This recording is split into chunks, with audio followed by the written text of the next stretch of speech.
I've never caught a fish in my life, and I thought maybe this was the moment. I mean, there was a lot of things working in my favor. You're with the boys. With the boys, I had live bait. So how'd you like that?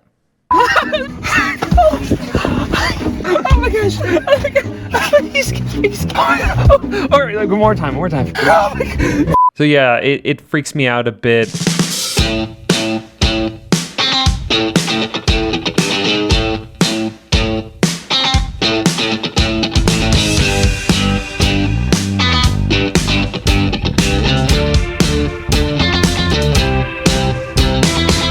Hello and welcome to this episode of the Choir Guys podcast, brought to you by Endeavor Music Publishing.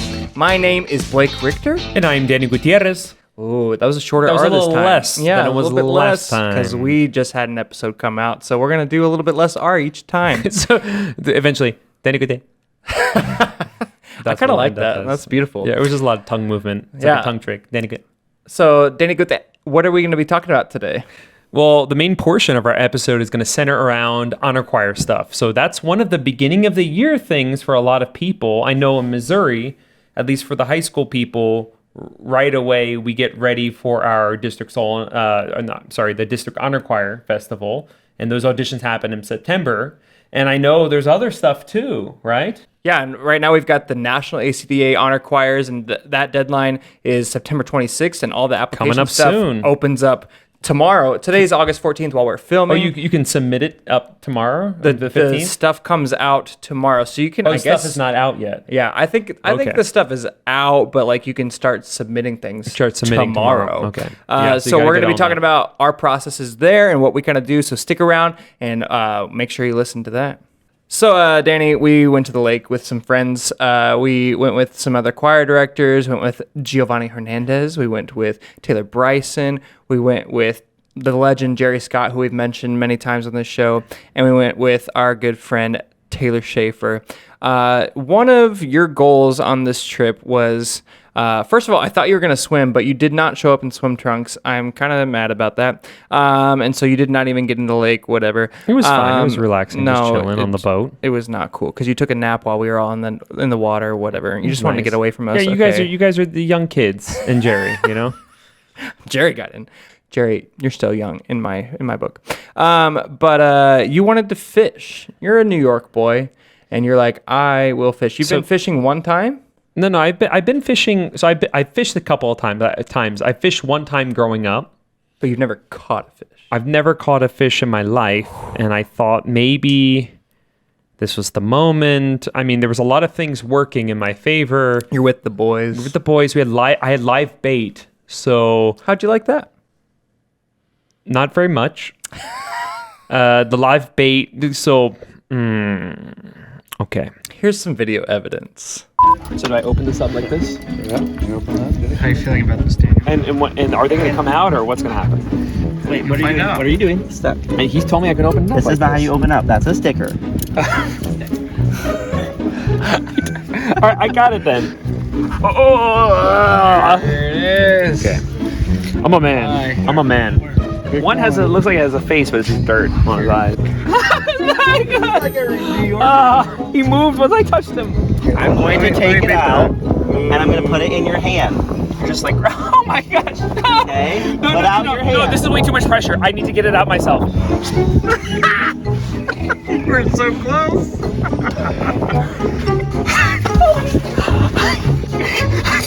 Okay. Oh my gosh. Oh my gosh. Okay, I got it. What's up? Oh my gosh. Okay. So just kind of stab him with the hook. He's scared. Okay. All right. Okay. Ooh, yeah. He's on there. Good. We're good. Here's the sad part.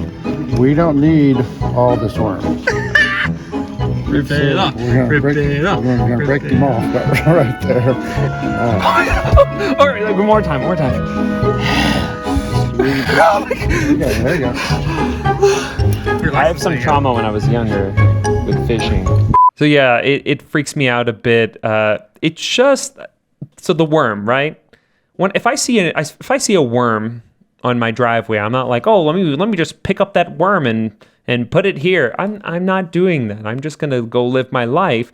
So now it's not only just seeing the worm, it's like the expectation is to pick it out amongst other worms. And the moment you touch it, these are not baby worms. These are not little tiny things. These are huge worms. With the moment you touch it, it starts moving vigorously. Now, when you touch it, it's called live bait for a reason. Go figure. But do they clarify that it's so slimy and so soft and squishy? I mean, I guess when you grow up in New York, no. Okay. Well, anyway, I mean, I understood the concept of live bait, and there's a lot of people that fish in New York, but I just wasn't emotionally and mentally ready for that situation. And it was kind of a vulnerable situation because everyone's looking at me like I'm a fool, like this is just second nature to them. And you're just like, oh, give me that worm. And you're going in and out of the hook. The only reason he's good at this is because of his beautiful little strong tattoo. Stop!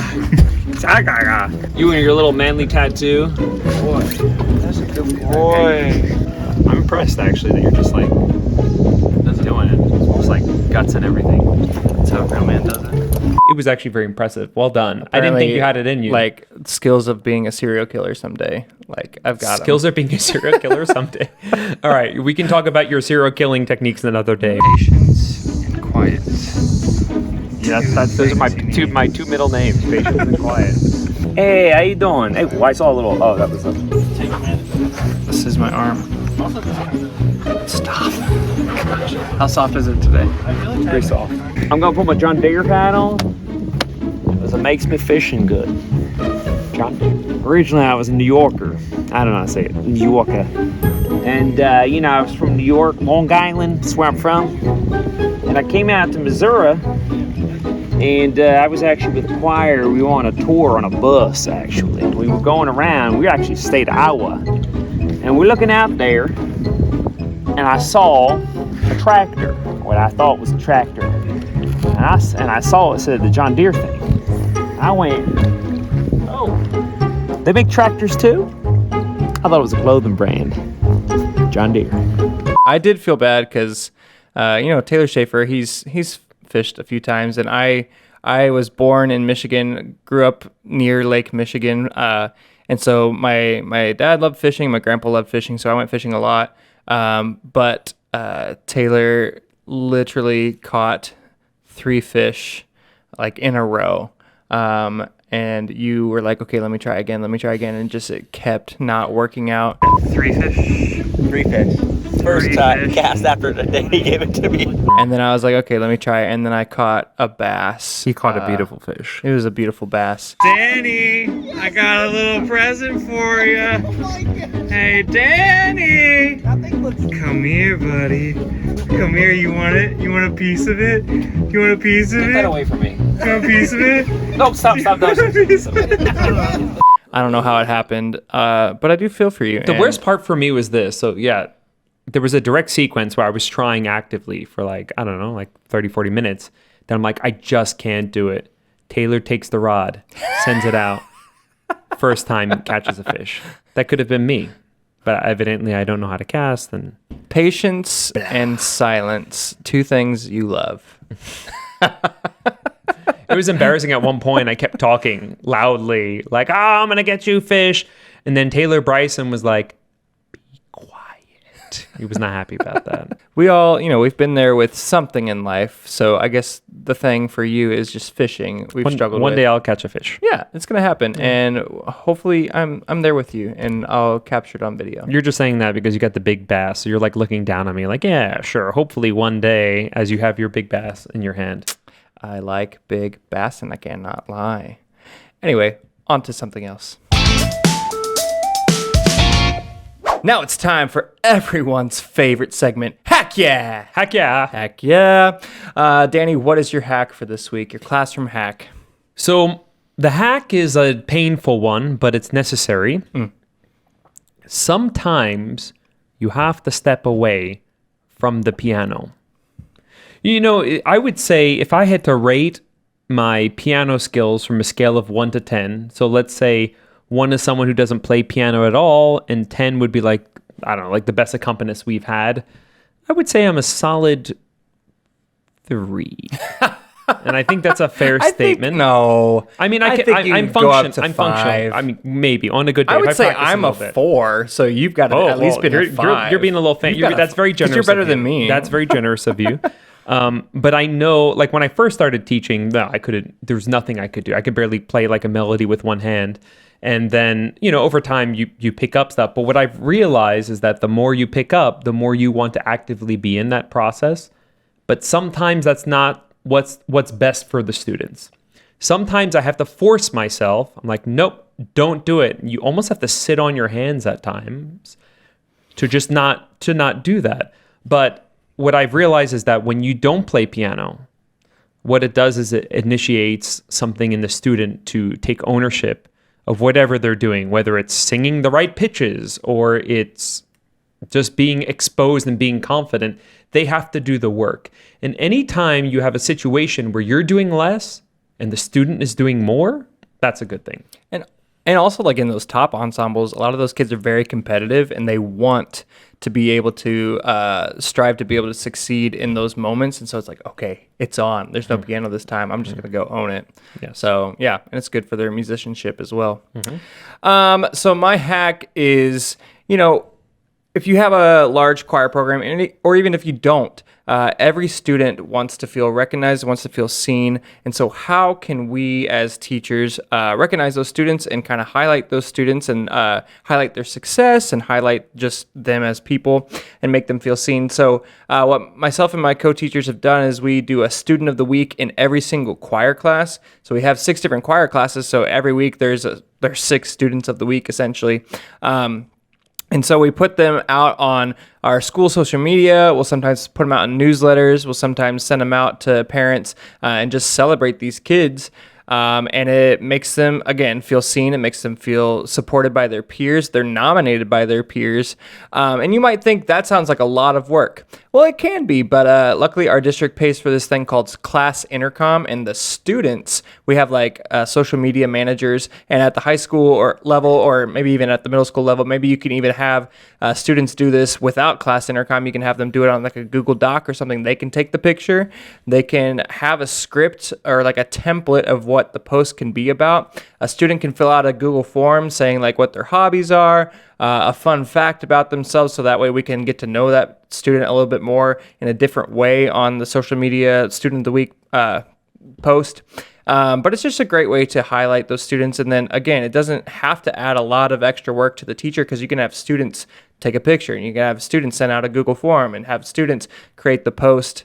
And yeah, parents love it, because I've even had parents come up to me and say, I love that I get to see other people that my student or my child is in class with. I get to know their peers a little bit better. So there's different facets that are fascinating to the Student of the Week post. So honor those students, recognize those students, and make everybody feel seen and loved.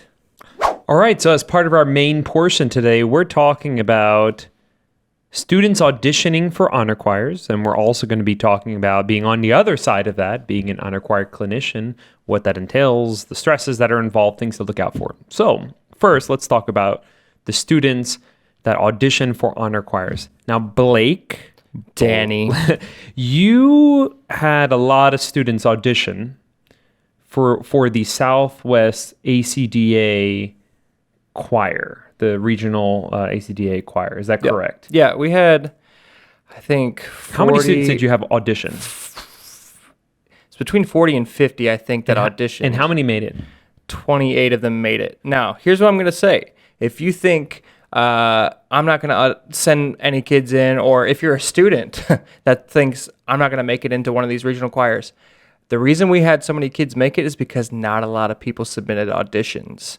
I believe, and maybe I'm not supposed to share this, but I'm going to share it because I think it was sent out to all directors. The 7th through 9th grade tenor bass choir had 90 out of 7 states, 90 students audition, and they accepted 79 of them. And then I think the 7th through 9th grade treble choir, they had 330 or so audition, and they accepted, I think, 215, 230.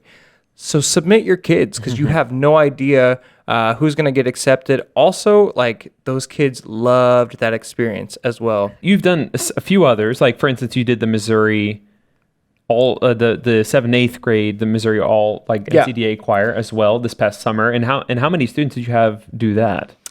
We had, I think, about 40 audition and then 20 made it. So all of these, like, at least for Missouri, all of those auditions and that application process happens through Opus. So I can kind of go into what myself and my co-teacher do to submit kids to that. First of all, what the application consists of is obviously there's like information like student name, address, all that kind of stuff that we send out a Google form with all of the information that we need from parents. We send that to the parents. That way we can just copy and paste from the Google form into Opus. It's a lot easier than having to go through your school information system to find all that information. And we do that first. And then you have to submit a recording of them singing My Country 'Tis of Thee. Now, if they're soprano, they have to sing it in a certain key, alto, tenor, bass, different keys. So what we've done in the past is we teach it to the whole class, and we teach it in the different keys, and we all sing it in different keys. We do it as a warm-up because some of the kids, they don't know that song, and they've never sang it before in their entire life. Most of the kids know it, but there are some that don't, and that's why we want to make everybody feel like they can be successful on this audition. And then they have to perform like a minute to a minute and a half of a solo. So you have to have students prepare all those solos to do the audition? Yeah, so they have to prepare a solo, and that sounds pretty daunting. But what we've done is, if they're 8th graders, they already had to prepare a solo as a 7th grader, and so everybody has a solo. They can choose to do that stop, solo. Hold on, we need to dive into this because you just said that every 7th grader had to prepare a solo. Are you trying to tell me that every 7th grader in your program prepared a solo? Correct. In a small group. We have every student in the choir program learn a solo, and that was one of our band directors that used to co-teach choir with me. That was all her idea, and it was a genius idea. Students don't always love the idea because they have to prepare a solo, but as teachers, you get to hear them in small groups. You get to work with them in small groups. Sometimes you get to hear them individually. Obviously, if we have this thing called our solo night, and they have to audition to become a performer at the solo night. So they audition for that, and so we get to hear them individually on that. And then we have a solo project, so everybody has to perform their solo in a certain way. They can submit it through Canvas by singing along with a track, and Canvas is kind of like our Blackboard, or it's our learning system, our school learning system, essentially. There's a better term for it, but whatever. Learning management system. Ooh, there it is. They can submit it on there, or they can sing it in front of us during class, or they can sing it in front of the whole class, or again, perform it at the solo night. So all the 7th graders already have a solo from last year that they can choose to record a minute or a minute and a half of for this audition. So they've already learned it, which is great. Everyone else that wants to audition, maybe they don't have a solo, pick a solo piece that is accessible for everyone. We like to pick Shenandoah because it's accessible, it's beautiful, we can teach it. So are you cool with having students do the same solo? Like, let's say you're in a situation where your students didn't have a solo already prepared. Are you cool with just saying, all right, all you people, if you want to do this honor choir audition, as long as it, somewhat fits their voice, of course, just having them learn the same solo for efficiency purposes? Like, it's so much easier to teach them because, again, the auditions are due September 26th. That's just over a month into school. And so there's a lot of stuff that you have at the beginning of the year. And you want to focus on that tone, especially like middle school. We can sing a lot of stuff in unison and work on that tone. And so this is a great way we can use this solo as a warm-up, essentially, and we can sing it every single day. And then those kids that do want to audition, they've got a solo. And so that's how we had a ton of kids want to audition, is because they already had a solo. They already knew My Country 'Tis of Thee. So all the stuff that they needed to audition with, they felt successful on because we did it during class. So a big part of your process is the preparation before the honor choir. Like, you're setting yourself up for the distant future. So because you're doing these things retroactively, big time. I mean, not retroactively. What would it be? You're just doing it in advance, big time. Yeah, proactively. Proactively, yes, exactly. Yeah.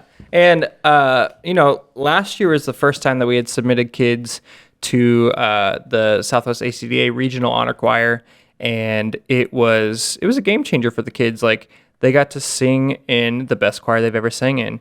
Even kids that were in our top choir, they were like huge choir nerds, and they loved getting to sing for like 3 to 4 days straight in Denver.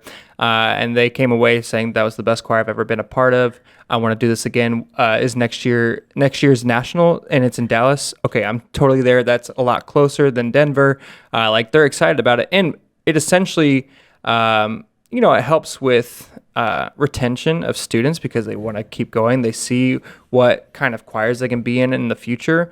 Also, it gives them additional choir experience that's going to help with the excellence in our program, and in turn is going to help with the excellence in your program. Yeah, and something else I was thinking too. So this is something we reread in the fine print about the National ACDA audition. It says that if you're part of a performing choir, you cannot audition for the honor choir. Yeah. Which I think is, first off, I think it's great. It makes my life a lot easier because we don't have to split our focus in many different ways, right? And if kids complain, you have somebody to blame. It says this, actually. It says this. Yeah. And the thing about our program, too, is that we have so many students, even beyond, let's say, the flagship ensemble, that are just outstanding students. And that gives a lot of other students an opportunity to pursue something that is quite amazing. Like, being part of the national ACD honor choir is significant, and it's something that will be memorable. So it's something that is possible for any student in your program too. Yeah, obviously they have to have the skill level to get there. But in Denver, we had one boy in our non-audition tenor bass choir that made it. I think we had only like 2 or 3 that auditioned, but one made it. And so like I was in tears. Well, there were also non-auditioned treble choir girls that were accepted. There was like a handful of them, maybe even 6 or 7 that made it into that. Wow. And so I was tearing up because I'm just watching these kids that are in these non-audition ensembles. And like our non-audition ensembles, I feel like are good. Like they are good for middle school. I'm proud of them. But it's nothing like what they experienced in Denver. And so I'm just like tearing up watching them because of the incredible experience they get to have. Keeps them hungry for more, right? Yeah. And like, I want more of this. If they were in 7th grade, you better believe I put them in a higher ensemble for this next year because like they had that experience in Denver. They're prepared. And they were good enough to make it into that. So that was awesome. So Blake, what do you do in terms of recording? Are you using any like fancy recording devices, or are you just using like a phone or something? Literally, we use an iPhone. So you're using so it's not very intensive in terms of the materials that you would need. Like you don't need a state-of-the-art phone. You don't even, recording device. You don't even need a Zoom recording device. It's just your phone. And like, it doesn't have to be an iPhone. My co-teacher, she had a Google phone, and then she finally came over to the correct side. She got an iPhone, but she was using her Google phone as well. Like, using your phone as a recording device is perfect. What I usually do is I hold the microphone closer to their face than the accompaniment, so that way I know that they're hearing mainly their voice, and their voice isn't getting covered up by the piano. So that's what I do. So if you were to compare the students that make those honor choirs versus the ones that don't, and I know you have a few different perspectives. The perspective of the adjudicator, because you've had to adjudicate that, but also from the perspective of the director putting students out there to make these choirs, what are the main differences between the ones that make it and don't? Well, sometimes it just depends on their voice part. Like specifically this last year, the soprano twos, we had, I don't know, it was a ridiculous amount of soprano twos that auditioned, or just sopranos in general. I think we had like 15 sopranos audition, 1 got selected. And then we had like 15 altos submitted, and I think 12 of them got accepted. So it depends on your voice part sometimes too, because you might just have a crap ton of sopranos get submitted through the audition process. And so that's what we kind of told our girls are like, hey, if you audition and you were soprano, like I guarantee you're good enough to be in this ensemble. It's just everybody submitted as a soprano. So sometimes it just comes down to that. As far as everything else, I would say just some of the students didn't get accepted because they changed keys on My Country 'Tis of Thee, or they didn't hit the perfect fifth jump. Intonation is the major intonation. Factor there. But in these type of auditions, now we've talked about choir like submissions, and then we kind of discussed that tone is one of the major things. But in these type of auditions, it seems like maybe it's geared a little bit more toward pitch sometimes. It's pitch, like can they match pitch? Can they stay in tune? Especially My Country 'Tis of Thee has to be a cappella. And then also, sometimes it's also tone. Like if they're super breathy, they might not get accepted. Or if they have a super raspy tone, they might not get accepted. So it usually comes down to those two things, especially with middle school. Yeah, now that's great information. So I know for the all dist, so let's take a step back from the regional national submission scene, right? And let's break it down to the local scene. So we all participate in all district honor choir audition processes, and they're pretty grueling and they're pretty important for students. You know, some of these students want to be music majors, and they know that these auditions are important to put on the resume going into these programs that they have had participation in this. It's kind of like quality control a bit. Well, and like whenever I was a student, I loved getting to say that I was in all district choir from 6th grade through 12th grade. Yes, like, and that was something I put on like college recommendation and stuff. Also it's just cool, right? Like let's really break it down. It's just a cool experience to be around people with similar passion to you that want to do something excellent. That's great. So everyone has a different process. Even within the state of Missouri, everybody has a different process. They have a different process in Texas. You know, in Texas and Florida, Florida. Let's go Florida. Florida. In those states, ask Taylor Swift how to say it. Okay, there you go. Florida. Oh, that was Beautiful. A little flat. So I would not have been accepted into the choir. So in those states, they're auditioning you directly on their music, on the actual choral music. So in the state of Missouri, they don't adjudicate in that way. Theoretically, you can get accepted to the honor choir, go to the honor choir, not know any of that music going into it, do like the second part of the audition, which is like singing a different like choral piece, and then get accepted to the all-state choir. And then in actuality, it's not mandatory that you have that music, even the all-state music, learned perfectly, even though maybe that should be the case. But there's like extra rehearsals usually. There's extra rehearsals, but that's not a guarantee that you're going to know the music. But for our age group, there's nothing. It's just that day. Yeah. And some states are differ even on that. So there's things that are different between the states and even regions. Few truths that I found to be the case. You must know the track that you have to sing with in any capacity. So in the state of Missouri, we're doing solos. We're singing songs from the first book of solos, whatever that thing is, and the 24 Italian book.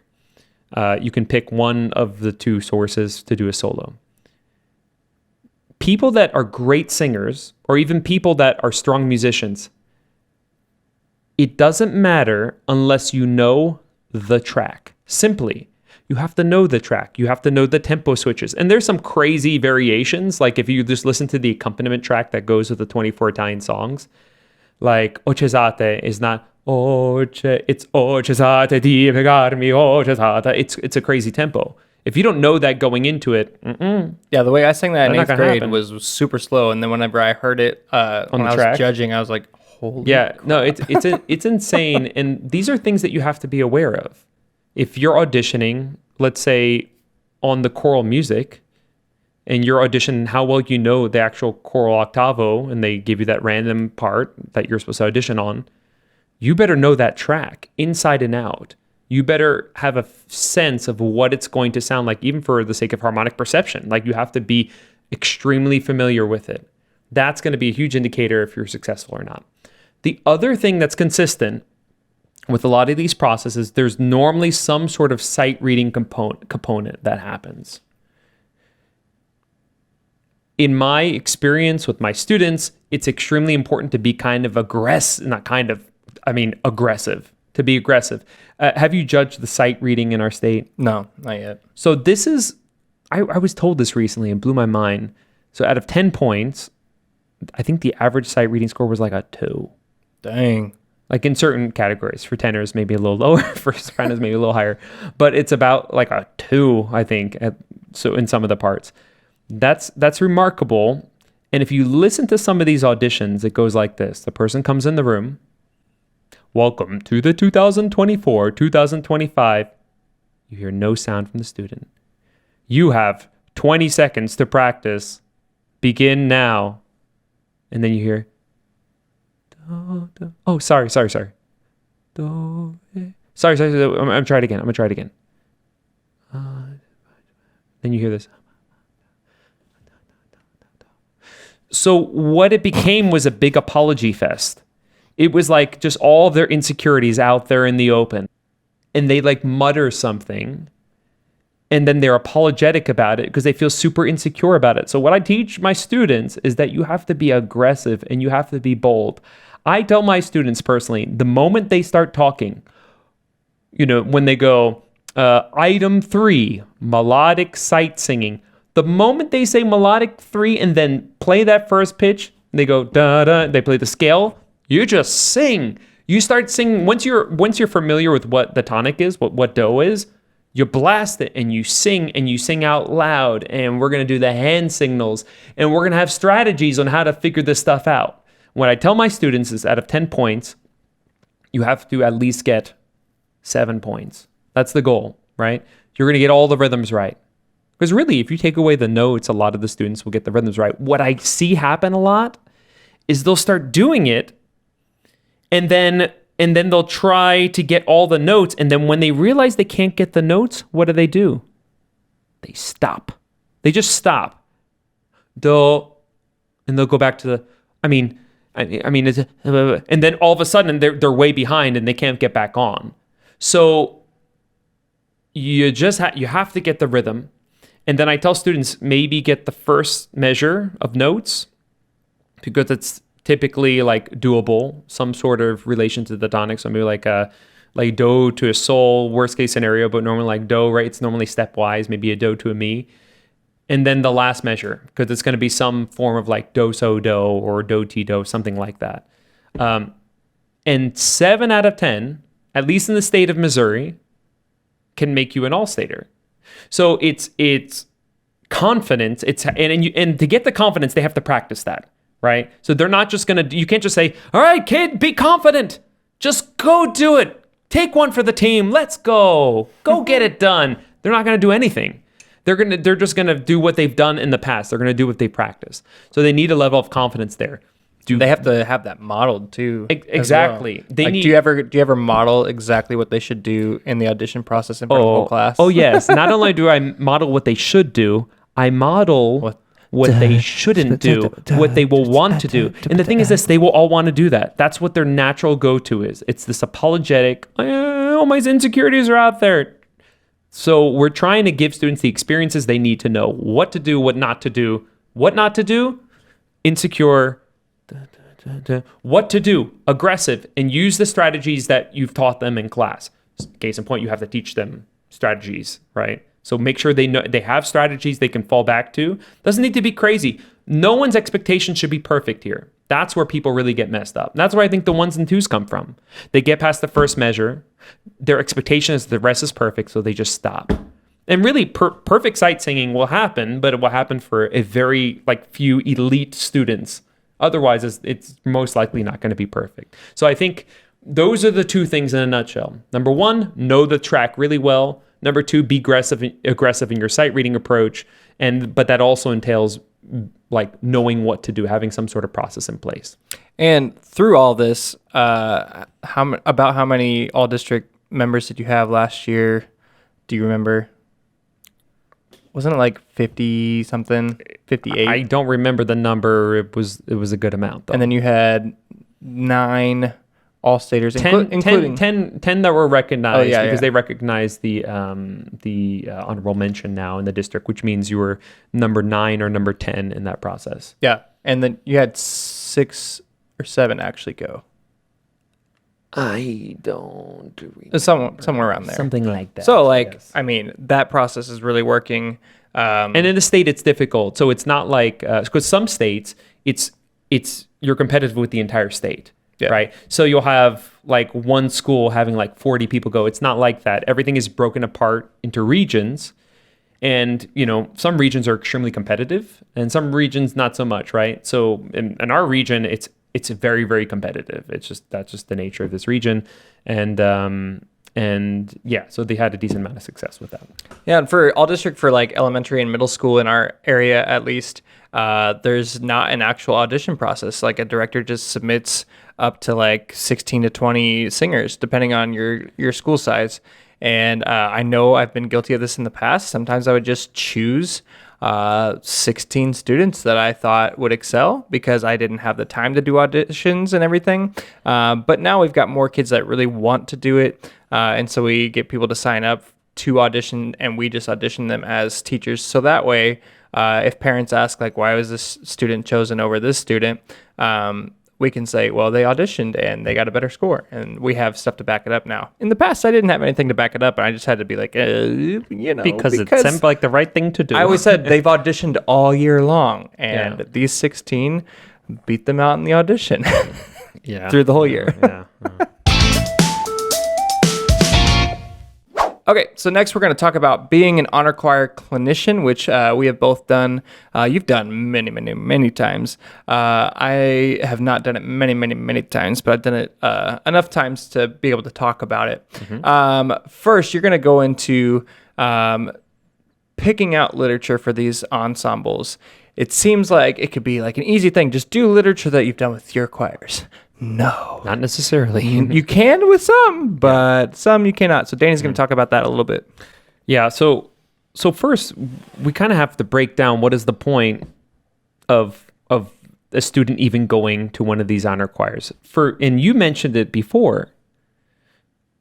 Some of your students came out of that Southwest ACDA honor choir experience saying, "Wow, this is the greatest choir I've ever been part of." And they're still friends with a lot of those people. Exactly. And they communicate through Instagram or whatever. And I want to keep doing this. And the reason why they felt that way is because they felt, one, it was challenging, but two, it was successful. They felt a high level of success. And that carries over into the other stuff. Like the goal as an honor choir clinician, we want these students that come back from the honor choir being on fire for choir, right? Bethany, Maine. On fire for choir. Yes. Make t-shirts. Yes, that's the goal. I have stickers. A parent made stickers. On fire for choir? On fire for choir. Shut up. Yeah. You haven't given me one? No, I'll get some for you. We can't be friends anymore. About that. No, I'll get some for you. So that's the goal. Now, enter literature. Literature can be the single greatest determining factor on if it's a successful experience. A lot of this I know because I've made mistakes. Well, the first time I did an honor choir, you had already done a few, and I asked you, like, specifically, what do I do picking out literature? And you're like, well, I know what not to do because my first time I did this. Yes. So you have to be careful on the literature that you program. I was once told by Cameron Labar, he said, no one ever leaves, no clinician ever leaves an honor choir experience saying, man, I wish I would have programmed some harder literature. Things would have been so much better if I just programmed some harder literature. It's always the opposite. For me, I'm going to pick and now this is going to sound wrong, and I don't mean it as that, but I'm going to pick, really, let me break it down. I'm going to pick music that I feel like is going to make the students very successful. Yeah. Students that we can work on, refine, make it great. I don't want to say necessarily that I'm picking music, the easiest music I can pick for students that they can be successful at and feel really good about. But there is a level of that. I just want it to be doable. I don't want the friction there. Because I've been in honor choir experiences where it's like, all right, today is now going to be about learning the notes. Welcome to this honor choir and this amazing honor that you have. Today we're going to learn notes. Notes are so much fun. And you also have to understand that some students are not going to be prepared going into this. It'd be different, right? So if every teacher who sent students to the honor choir's reputation was on the line, it'd be a different story. Which is the case in, can North happen. Carolina. Yeah. Ryan was telling me about that. In North Carolina, they go around making sure the students know their stuff. If they don't, not only does the student get kicked out, but the director gets banned for a couple of years, which I think is pretty awesome, submit actually. Students to the honor choir, but also a lot of states or regions will audition them they already have to know all 5 pieces or all 4 pieces or whatever, and they audition them on a random like section of music hard section, on any of the pieces that they want.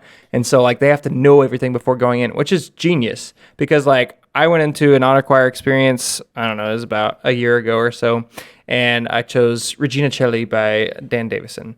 And it was going to be our second piece, and I always start the day by running through everything just to kind of get a nice little pulse check on where we're at.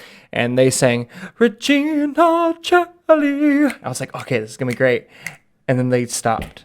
That was all they knew. Yeah. And some of the conductors or some of the directors were like, yeah, my kids just got that piece today. I was Yeah. like, we're cutting it. Okay, moving on to the next one. Yeah. Like I immediately cut it. Like We on weren't- the bus scenario, like they're going on the bus, and that's when they first see the music for the first time. yeah, I cut it Yeah. immediately. So you have my point is you have to anticipate that students are going to be they're going to be below the level of preparation that you would like them at.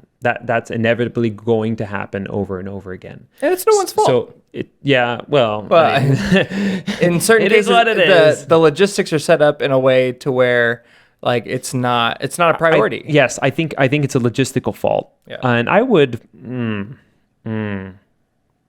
I wish Missouri did Say it it. differently. I'm just going to say it straight up. I wish the state of Missouri did it differently. I wish we had a better process.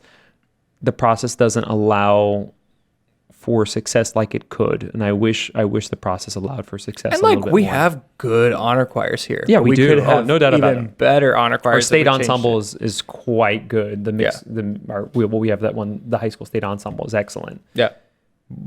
But I think we could have a better process to allow students to have more success, and I'll leave it at that.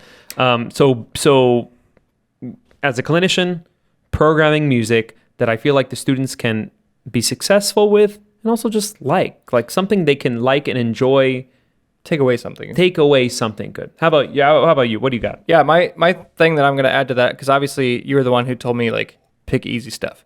Not necessarily easy stuff, like you said, but just stuff that's going to make them feel successful. We don't know the kids. So like you have to ask, the honor choir coordinator lots of questions, like to kind of get an idea of what the area, like the district or the state area. And hope they have a good sense of what they're saying. Because sometimes you ask them, you say, "Oh, so what do you?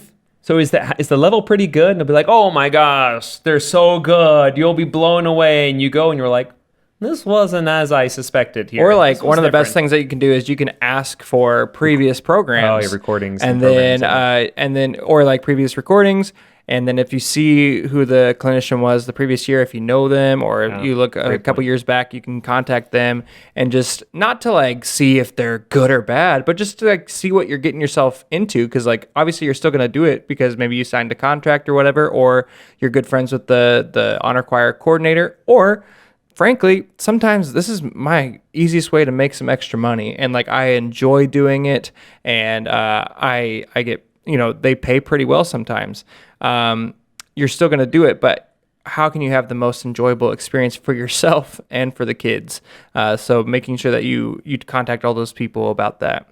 One more thing about literature. If you do enough honor choir gigs, it's kind of fun. You don't want to have to do a ton of prep work. So kind of have a set list that you have for middle school. Maybe you have a set list that's just SAB or 3-part middle school. And maybe there's a more advanced middle school set list that you have that's more 4-part SAT, SATB set list. Have a set list so that way you're comfortable doing these pieces and you can go in and feel successful and have fun with pieces that you enjoy. Every single time that you go in to do an honor choir. I know Stephen Rue, who's music teacher at Raypec in Kansas City.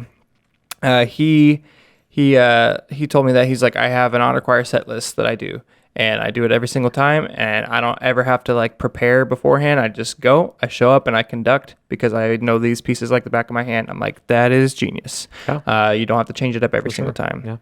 Yeah. So as far as the honor choir day goes, how do you set up your rehearsals? How do you set up your day? I know every single honor choir is different, but let's say it's a day-long honor choir and you've got, you're there at 9 a.m. and the performance is at 4 p.m. What are you going to do? And there's a lunch break and a few breaks. Oof, loaded question. Okay, so first thing, I'll just try to establish some sort of connection or rapport in some capacity. I'm a person. You guys are people too. You're here at this honor choir. that means you're decent, or something to that effect. And then I will try, this is very, like, I'm approaching this very robotically, but I'm just thinking like, okay, what's necessary? I'm going to try to gauge where they're at musically so I can determine what needs to happen for the rest of rehearsal. And I'll have a tentative plan, but that plan can change rapidly depending on how prepared they are or are not. And then once I determine that, then I try to kind of do the work, do the necessary work on the pieces. So what needs to happen to make this functional? Does that rhythm need to be cleaned up to make it functional? Do the notes have to be more accurate in this one section to make it functional? In between this, there's magic, right? But that's not really something keeping things exciting and fun and being sporadic and making them, of course. But at the end of the day, I'm gonna very pragmatically, I'm gonna make sure that they have the necessary bones to make it happen. And when there's lunch, typically, I'm eating, I'm revising things in my head and thinking, okay, now how can we take it to the next level, depending on what's necessary. So if they're like super prepared, they know what they're doing, then we're going to talk about communication, and we're going to talk about phrasing and word stress, and we're going to have fun. We're going to allow people to tell stories, all the stuff that should happen in an honor choir. If they're not ready, then we're going to do more of that stuff. It's DEF CON 3000. Because at the end of the day, like literally at the end of the day, they will be presenting something for an audience. And you know what's crazy? No matter how good of a clinician you are, if they're not performing well, so the preparation is not going to be blamed for that. Like the teachers, like no one's going to be blaming like teacher at X school. They're going to be blaming the honor choir clinician. They're looking at you. So there is a level of that. And with that, if the students are successful, you're going to feel successful. The teachers will feel successful. So it's always, how do we lead to success? Depending on the level of preparation is how much, for me, it's how much of the more fun elements can we incorporate in the rehearsal. Yeah. I always, the night before, I'll write down like a rough draft plan. But again, you can't really prepare for things wholeheartedly. You can't fully prepare for something that, like, you don't know the kids, you don't know how well they're prepared. Somebody might say that they're this prepared, but that might not be up to like your standard of preparedness. So you have a rough draft of a plan. I always, have fun right away, and like I'm a goofball right away, so that way they can be loosened up and we can start having like some good communication, because you want them to come away thinking that was a fun day.